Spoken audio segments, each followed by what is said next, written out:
Hello and welcome back. Good morning everyone. आइए एक बार फिर से मैं आप सबके सामने विकास सर फिर से आपके सामने हूं और फिर से हम अपने टॉपिक को डिस्कस करेंगे। एक नया टर्म, एक नई टर्म, लायबिलिटी। सर लायबिलिटी तो कल कर ली थी, सर कर तो ली थी, हमने समझ तो लिया था कि लायबिलिटी क्या है और क्या क्या चीजें इसमें हम इंक्लूड करते हैं, हमने सब कुछ समझ लिया था। लेकिन अभी हमें कुछ और समझना बाकी है। आइएगा अकाउंटेंसी स्टार्ट करते हैं विकास सर के साथ।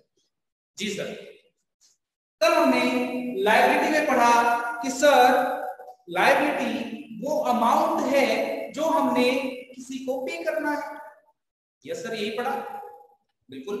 तो लायबिलिटी वो अमाउंट हो गया जो आपने किसी को पे करना है। अब वो किसी को मतलब sir it may be owner of the business, that is internal liability. It may be outsiders, business से बाहर के लोग, उन्हें कुछ पे करना हो सकता है, वो लायबिलिटी होती है।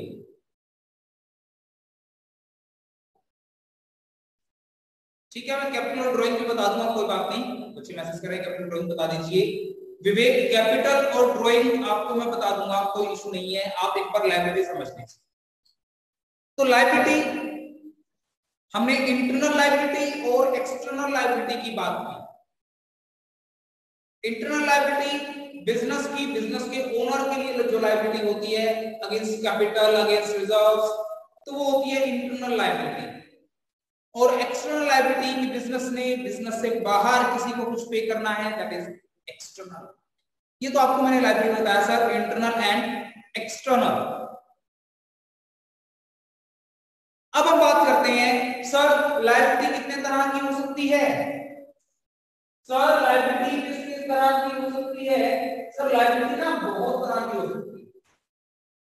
बहुत तरह का मतलब ज्यादा नहीं है, दो तीन तरह की बताऊंगा, नोट कर लो। तो फर्स्ट आपके पास sir non current liability. Non current liability या इसको हम बोल देते हैं सर फिक्स लायबिलिटी। क्या बोल देते हैं सर? नॉन करंट लायबिलिटी और फिक्स लायबिलिटी। सर बताया था अकाउंट्स में जैसे ही आप फिक्स का नाम लेंगे, फिक्स का मतलब ही क्या होता है sir? Good morning. Long term. क्या होता है सर? Long term. और लॉन्ग टर्म का मीनिंग क्या बताया था सर? टाइम पीरियड में बात की थी। लॉन्ग टर्म का मतलब होता है सर मोर देन 1 ईयर। क्या होता है सर? More than 1 year. ये बात की थी हमने जब हमने स्टार्ट किया था करंट और लॉन्ग टर्म। तो मैंने आपको बताया था what is fix. Fix means long term. Long term mean more than 1 year, एक साल से ज्यादा। तो आइए इन दोनों मीनिंग को इकट्ठा कर देते हैं। लायबिलिटी क्या है सर? लायबिलिटी का मीनिंग है कि हमने किसी को कुछ पे करना है।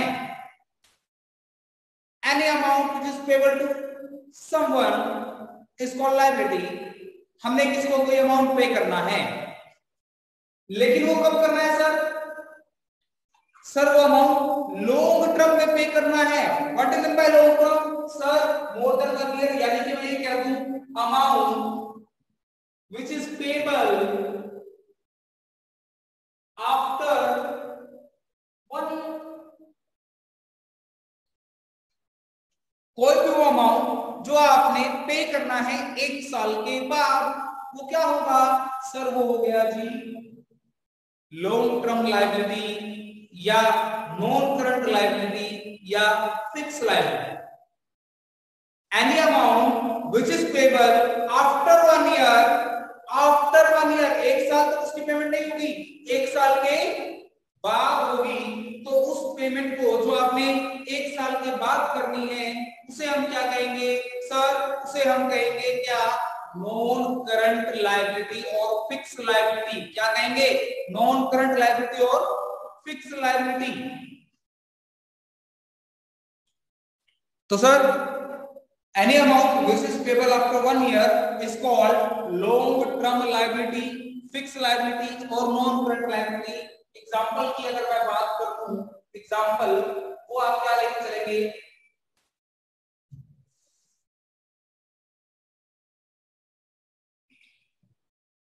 Bank loan. अगर आपने बैंक से लोन लिया है 8, 10, 5, 4, 7 सालों के लिए, 1 साल से ज्यादा के लिए, तो वो लोन क्या होगा? आपका लॉन्ग टर्म लायबिलिटी होगी. क्या होगा सर? Long term liability. आइएगा अब हम चलते हैं short term liability. Sir short term liability क्या लीजिए? शॉर्ट टर्म लायबिलिटी क्या लीजिए?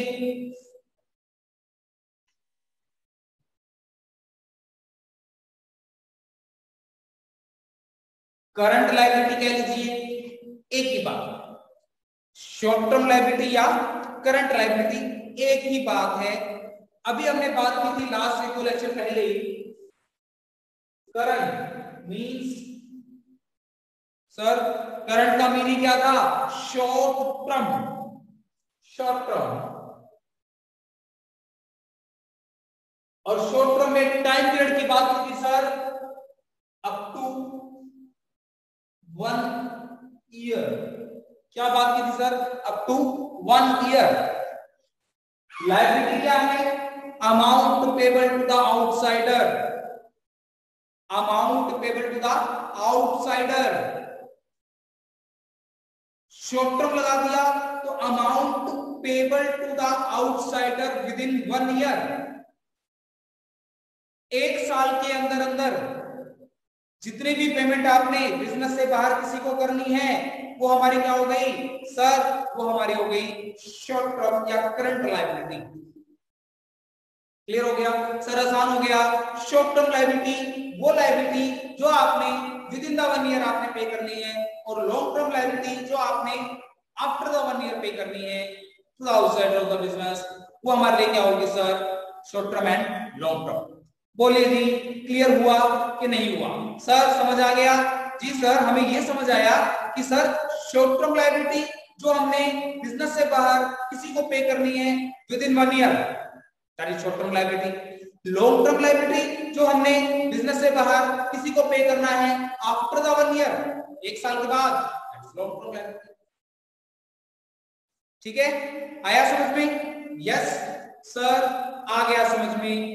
ओके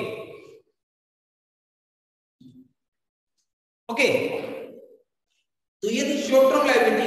अब मैं आपको इसका एक एग्जांपल देता हूं. आइएगा एग्जांपल पे.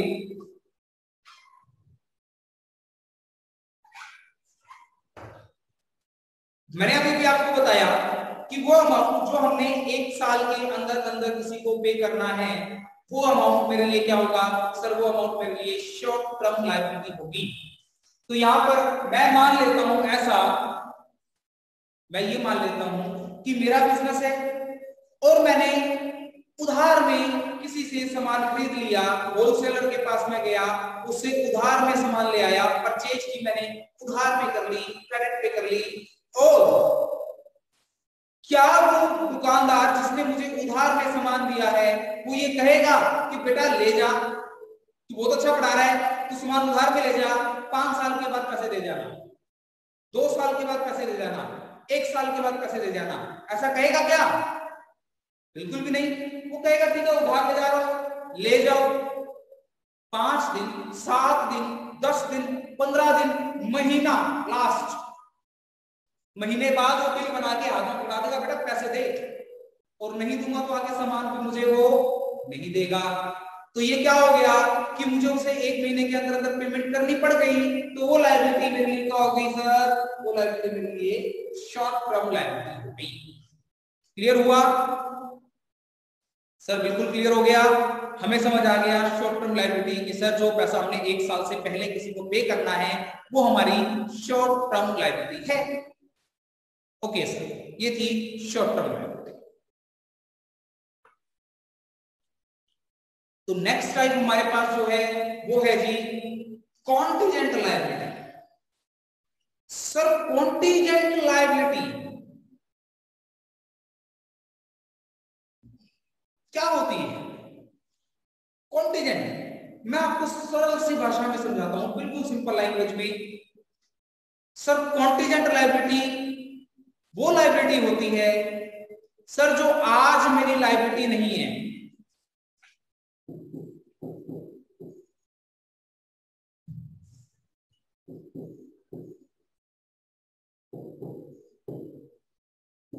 जो क्या है, डाउटफुल है, डाउटफुल है, जो आज मेरी अभी लायबिलिटी नहीं है, मुझे नहीं पता ये मेरी लायबिलिटी है कि नहीं है, फ्यूचर में पता लगेगा। डाउटफुल है, कंफर्म कब होगी सर, ये होगी कब जी, फ्यूचर में। सर फ्यूचर में कंफर्म कैसे होगी,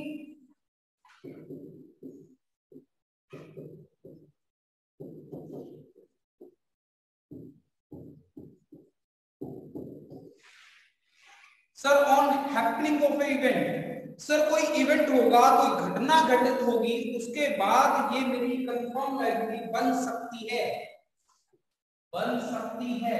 तो मैं ये कहूंगा sir it may be confirm in future on happening of A event.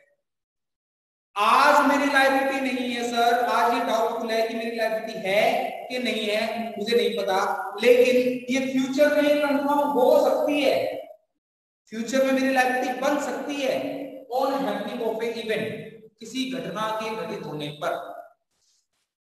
समझ आया? नहीं समझ आया, क्या बता दिया, नहीं समझ आया, अब दोबारा से समझाओ। चलो जी दोबारा समझते हैं, अब एग्जांपल के साथ समझेंगे। ये मैं हूं विकास, ये मेरा एक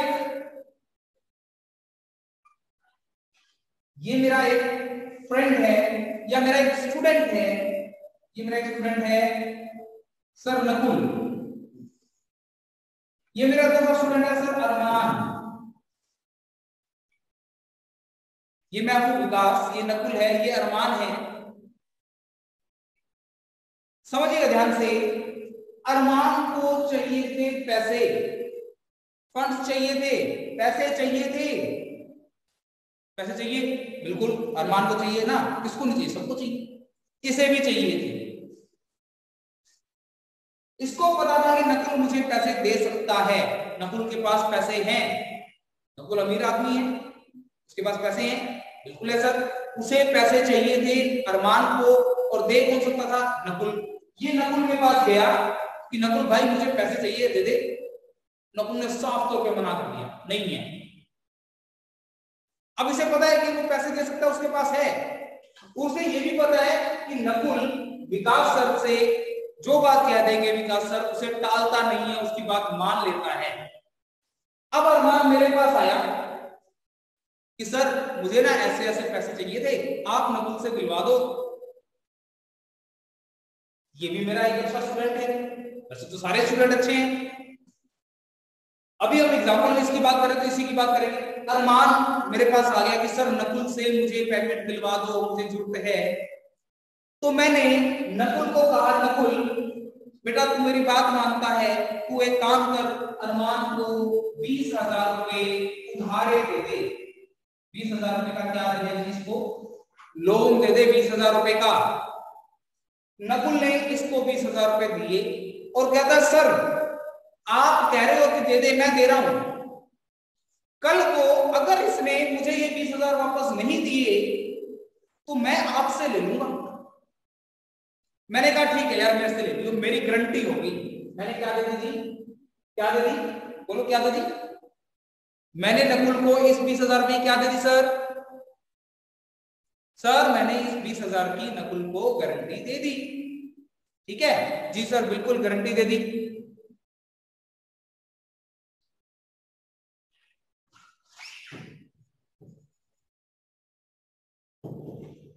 मैंने नकुल को इस 20,000 रुपए की गारंटी दे दी कि अगर अरमान ने नकुल को पेमेंट वापस नहीं की तो कौन करेगा? सर मैं करूंगा। अब मैं अपनी बात करूं, क्या ये 20,000 रुपए मेरी लायबिलिटी है? आज ये 20,000 रुपए मेरी लायबिलिटी है? नहीं, this is not my liability. ये 20,000 रुपए मेरी लायबिलिटी नहीं है। ये किसकी लायबिलिटी है सर? ये अरमान की लायबिलिटी है। अरमान ने नकुल को 20,000 रुपए 20,000 रुपीज पे करना है, मैंने पे नहीं करना है, तो ये मेरी अभी लायबिलिटी नहीं। इस 20,000 को मैं क्या कहूंगा सर? ये अभी डाउटफुल है, ये अभी मेरी लायबिलिटी नहीं है। लेकिन ये 20,000 रुपए, ये 20,000 रुपीज मेरी लायबिलिटी बन सकती है। It may be my liability, it may be my liability in future. Future में ये मेरी लायबिलिटी हो सकती है। कब होगी sir? On happening of A event. Event क्या हुआ? 2 महीने बाद जो डेट थी इसकी, नकुल अरमान के पास गया कि अरमान ला मेरे पैसे मुझे वापस कर। मांगने गया, बिल्कुल गया। अरमान मुकर गया, कहता भाई मेरे पास नहीं है, जा कर ले जो कर सकता है। अरमान ने पैसे उसको नहीं दिए। हो सकता है उसके पास नहीं थे, बाद में दे दे, मुझे दे दे, कैसे भी करे, एक बार के लिए उसने उसे पैसे नहीं दिए। अरमान मुकर गया, डिनाई कर गया पेमेंट करने से। एक इवेंट हैपन हुआ, एक घटना घटी। क्या घटी कि सर अरमान ने क्या कर दिया जी? डिनाई कर दिया। किस चीज से? पेमेंट करने से। इवेंट हैपन हो गया। अब नकुल क्या करेगा? नकुल किसके पास आएगा सर? नकुल आएगा मेरे पास कि सर वो तो मुकर गया, आप लाओ पैसे मुझे दो। तो देखो, जब उसने नकुल ने अरमान को पैसे दिए तो ये पैसा मेरे लिए लायबिलिटी नहीं था। ये पैसा मेरे लिए लायबिलिटी नहीं था। लेकिन फ्यूचर में क्या हुआ सर? 2 महीने बाद अरमान मुकर गया, एक इवेंट हैपन हुआ, एक घटना घटी। क्या घटी कि वो अरमान मुकर गया, डिनाई कर गया, पेमेंट से मना कर गया। तो ये 20,000 रुपए मेरी क्या बन गई? लायबिलिटी बन गई। समझ आया? हम इसको इस तरह से बोलेंगे, sir this is not my liability, this amount is not my liability in present, but it may be in future. ये फ्यूचर में मेरी लायबिलिटी हो सकती है। कब? On happening of a certain event, किसी इवेंट के हैपनिंग पर। This is not my liability in present, but it may be in the future on happening of a certain event. That is called contingent liability. That is called contingent liability. एक बच्चे ने example दिया है sir court case. बिल्कुल जी, court case भी contingent liability का ही example है। Court में केस चल रहा है, अभी तक मैं केस ना तो जीता हूं ना मैं केस को हारा हूं। हार जीत तो भी बाकी है, कोर्ट का डिसीजन अभी बाकी है। तो वो अमाउंट जिसके लिए डिस्प्यूट है कोर्ट के अंदर, वो अभी मेरी लायबिलिटी नहीं है। लेकिन फ्यूचर में वो मेरी लायबिलिटी बन सकती है। कब? कोर्ट के डिसीजन आने पर। तो कोर्ट केस में क्या होगा सर? कॉन्टिजेंट लायबिलिटी होगा। तो बताइए स्टूडेंट्स कि आपको current liability, non current liability and contingent liability, इन तीनों पॉइंट में कोई डाउट है तो मुझसे पूछिए। नहीं सर कोई डाउट नहीं है, बहुत अच्छे से समझ आ गया है। तो ठीक है बेटा, आज के लिए हम इतना ही करेंगे।